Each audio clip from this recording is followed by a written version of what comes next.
Alright, we're going to try this again. Did a video yesterday, but it was on wide angle and it made everything kind of look smaller than it really was. But this is going to be a little tour of my humble home that I built here in the country. Up here is the fire pit, and just going to do a once around here. It goes down to the street. And it looks like we got a little glare off the roof here, but that'll go away. So this is the house that I built.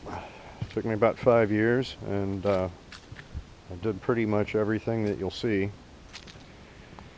Starting from about right here at this tree, where you can see the wood changes. The previous house that sat on this site burned to the ground, and I rebuilt on the existing foundation and added, actually this room here was not part of the original house. I had to build a foundation for that, and I modified it a little bit.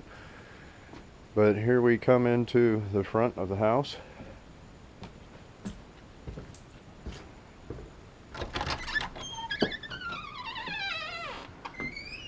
And in the front door to the great room, which is great room, kitchen, dining area, everything kind of all in one here. This room actually is about 800 square feet with 10-foot ceilings. All wood, everything you see is wood in here. In fact, the wall paneling, it's 1x8 tongue and groove local pine from a sawmill up in Jasper that I had him mill for me, and stained it and put it up. The ceiling also came from the sawmill, although that was wood I believe he purchased. I'm pretty sure that is Canadian spruce. Also tongue and groove, 1x5, or not quite 1x5, with just polyurethane on that.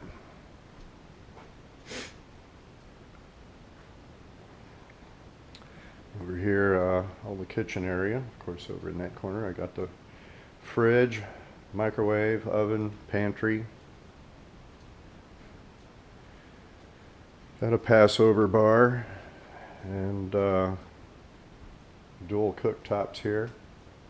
In fact, this one is really cool. And both grills, and it's got a big griddle.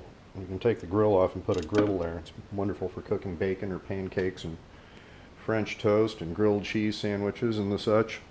I'm not sure these are going to be the long-term countertops, but they were what I had available from a house that was getting torn down, and they're working for now. I am going to have to pick these cabinets up when I do the flooring. That is the one thing missing here, is the flooring, which I'm still waiting for from the sawmill. I had an enormous chestnut oak cut down on my property, and that is getting milled into flooring.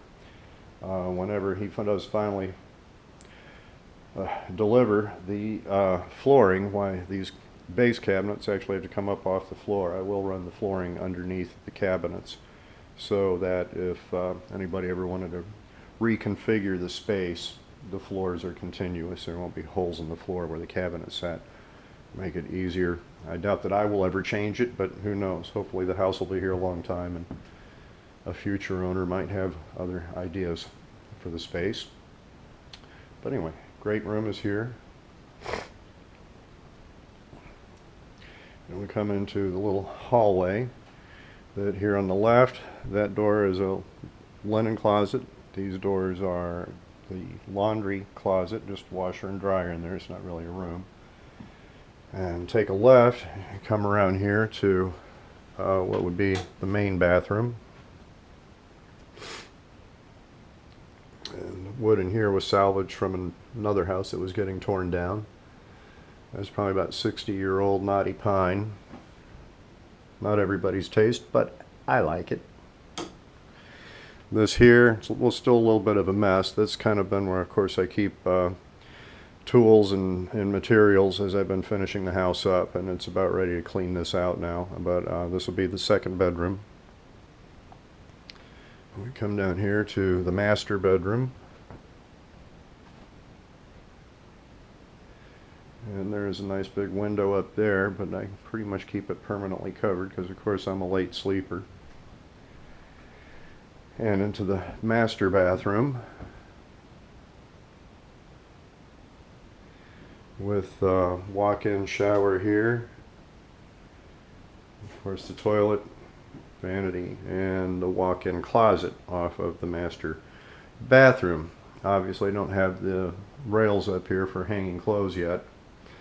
I've got an idea on mine for that. That's a pretty easy thing to do. I just haven't done it yet, because I don't have a lot of clothes, and right now it works out just fine the way I've got it. And this is closed off with a pocket door, as is right here. This is also a pocket door, so you don't have doors in the way, opening and closing, and it makes more wall space available.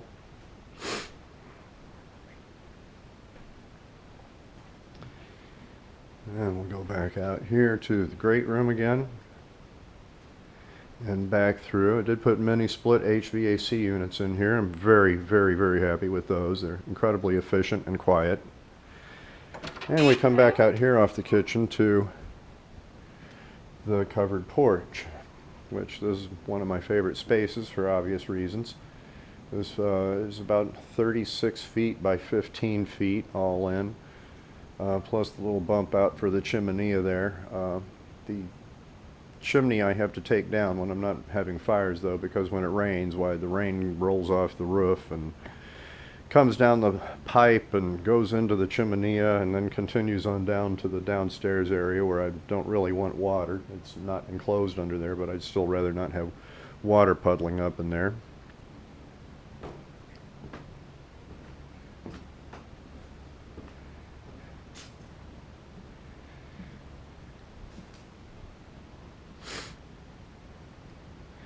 But yeah, one of my favorite places out here. In fact, it seems like whenever I have guests, this is where we hang out. It's a wonderful space. Except, of course, when it gets too incredibly hot or too incredibly cold. That's the space to hang out. And we'll come back in through here. And we go downstairs.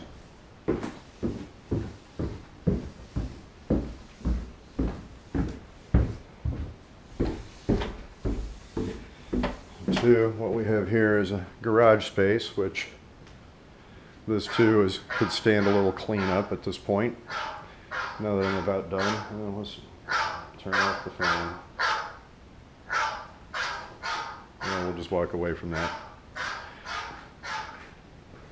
Every time I pull the camera out, the phone rings.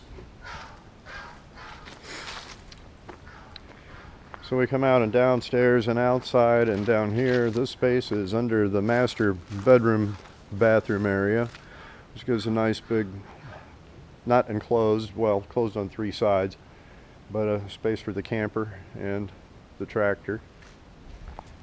Middle space is well, it's supposed to be a two-car garage door there, but at this point I've got it too filled up with other things for two cars, but it works well for one and the four-wheeler and various other things.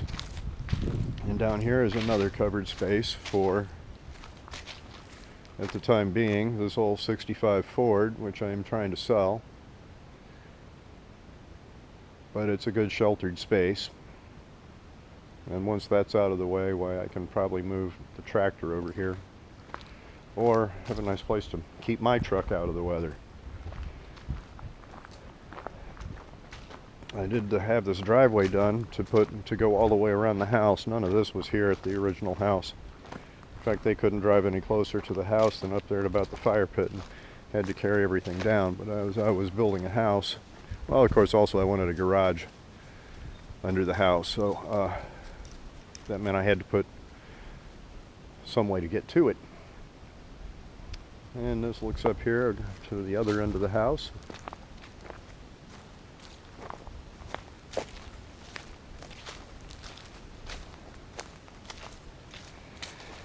And in case people ask, yes, I did everything here except for just a couple things. I did hire on a carpenter friend of mine to come and help with raising the walls and getting the trusses up on the roof. And also one of my wonderful neighbors here helped out with that. And I did pay somebody to install the metal roofing, which I bought straight from the fabricator, and actually I was part of the three-man crew on the installation. Had two guys on the roof, and I was the guy on the ground cutting everything and handing it up there. I did pay somebody to install the mini split HVAC systems, and I had a old high school friend who's a licensed master plumber come in and run the waste lines, that is all the sewer lines inside the house. But other than that, everything you see is what I did. But it just takes patience. Well, I guess, yeah, a little bit of know-how too, doesn't hurt. And the right tools. And a lot of sweat.